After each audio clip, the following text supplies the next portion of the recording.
Assalamualaikum warahmatullahi wabarakatuh. Perkenalkan, nama saya Alvina Molina, NPM 2408260008. Di sini saya akan menjelaskan tentang block basic organ system of specialization and reproduksi and urinary tract.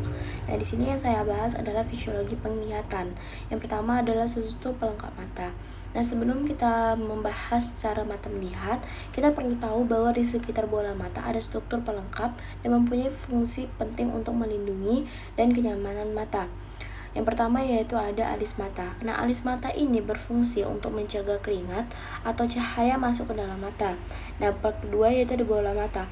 Bola mata bisa berkedip setiap 3-7 detik sebagai refleks otomatis untuk melindungi mata dari benda asing, sekaligus menjaga mata agar tetap lembab. Di bagian sudut kelopak mata ada cateus. Nah, terdapat karunzel, yaitu tonjolan kecil yang mengandung kelenjar minyak dan kelenjar keringat, kadang menghasilkan cairan putih. Baru ada bulu mata. Nah, ini juga berperan produktif kalau tersentuh, akan memicu refleks kedipan. Selain itu ada namanya kelenjar tersal atau meibomia yang mencegah kelopak mata saling menempel. Baru ada kelenjar Zens yang membantu produksi keringat. Setelah itu ada konjungtiva, yaitu selaput tipis yang melapisi bagian dalam kelopak mata dan permukaan bola mata. Ini menjaga kelembapan dan mencegahnya iritasi. Tak kalah penting adalah asparatus lacrimal, yaitu sistem kelenjar air mata. Air mata bukan cuma mengekspresikan emosi, tetapi mengandung lisogim. Nah, enzim membantu membersihkan dan melindungi mata dari infeksi. Yang kedua yaitu ada struktur bola mata dan lapisan-lapisan pentingnya. Bola mata itu seperti bola kecil berongga yang terdiri dari 3 lapisan utama yang disebut tunika. Nah, yang pertama ada tunika fibrosa. Tunika fibrosa yaitu lapisan luar yang keras dan tidak punya pembuluh darah, terdiri dari sklera, bagian putih mata dan juga kornea. Nah, bagian depan yang transparan, tempat sinar pertama kali masuk. Kornea sangat sensitif dan memiliki kemampuan regenerasi tinggi. Kornea juga satu-satunya bagian tubuh yang bisa transplantasi tanpa risiko penolakan. Baru ada tunika vaskular.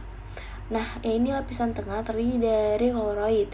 Lapisan kaya pembuluh darah memberikan nutrisi ke retina dan menyerap cahaya agar tidak memantul ke dalam mata. Yang kedua itu baru ada badan ciliaris, mengatur bentuk lensa melalui kontraksi otot polos. Baru ada iris. Nah, bagian yang memberikan warna mata. Di tengahnya ada pupil yang bisa mengecil dan membesar tergantung cahaya. Pupil dikendalikan oleh 2 jenis otot. Pertama itu ada otot sirkular dan radial.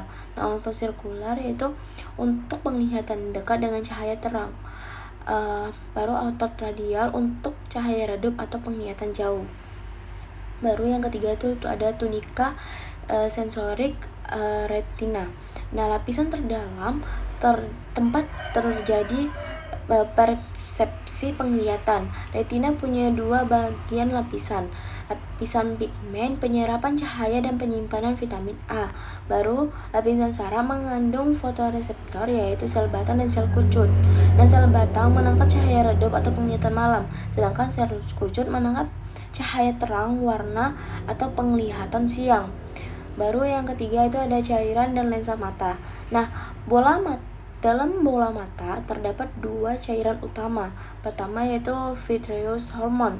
Nah, cairan kental di bagian belakang mata yang membantu menjaga bentuk mata dan tekanan intraokular. Baru ada aqueous hormone. Nah, cairan bening di bagian depan mata diproduksi terus-menerus dan diserap kembali melalui saluran lem. Nah, cairan ini penting untuk nutrisi kornea dan lensa. Lalu ada lensa mata yang berfungsi memfokuskan cahaya ke retina. Nah, lensa ini bersifat transparan karena mengandung protein kristalin dan seiring usia lensa akan semakin tebal dan kurang elastis. Yang keempat itu ada cara kerja mata. Nah, dari cahaya ke penglihatan. Nah, proses penglihatan dimulai dari cahaya masuk ke mata dan dibiaskan membelok dibelokkan oleh kornea, aqueous hormone, lensa, dan vitreous hormone. Cahaya ini difokuskan tepat di fovea centralis, bagian retina yang paling tajam penglihatannya. Dan jika kita melihat benda dekat, otot siliaris berkontraksi dan membuat lensa menjadi lebih cembung agar cahaya tetap fokus di retina. Nah, pupil juga berkontraksi untuk mengatasi cahaya masuk agar fokus tidak terganggu. Setelah itu, fotoreseptor di retina, sel batang atau kerucut, akan menerima cahaya dan mengubah cahaya menjadi impuls listrik. Nah, impuls listrik ini dikirim lewat saraf optik, menyilang di optik siamas, lalu menuju talamus, dan akhirnya ke konteks visual di otak. Yang kelima yaitu ada kelainan penglihatan atau gangguan mata. Nah, ada beberapa gangguan mata umum.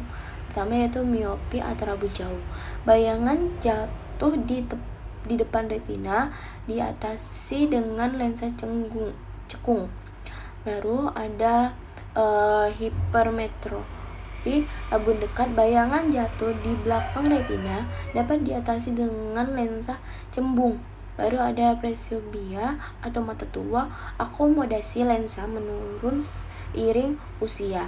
Baru ada astigmatisme, kelainan kornea menyebabkan bayangan kabur, diatasi dengan kacamata silindris. Baru ada katarak, lensa mata keruh, umumnya terjadi pada usia lanjut. Baru ada glukoma, peningkatan tekanan bola mata karena cairan menumpuk yang dapat menyebabkan kebutaan.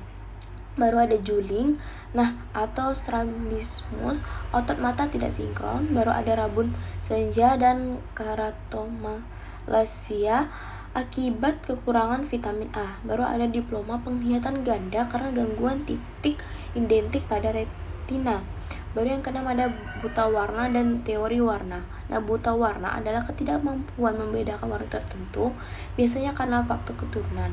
Ada beberapa jenis, yaitu ada akromatisme, yaitu buta warna total, hanya bisa melihat hitam dan putih.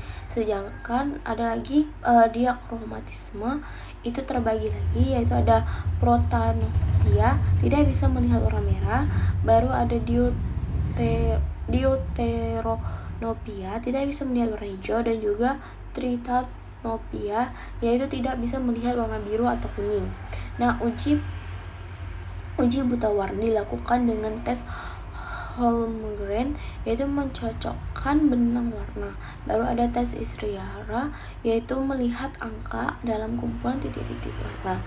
Nah, teori Helmholtz menjelaskan bahwa kita punya 3 jenis sel kerucut untuk merah, hijau, dan biru. Nah, jika ketiganya distimulus bersamaan, kita bisa melihat warna putih. Nah, campuran ketiga warna ini menghasilkan semua warna lain. Baru ada penglihatan 3 dimensi atau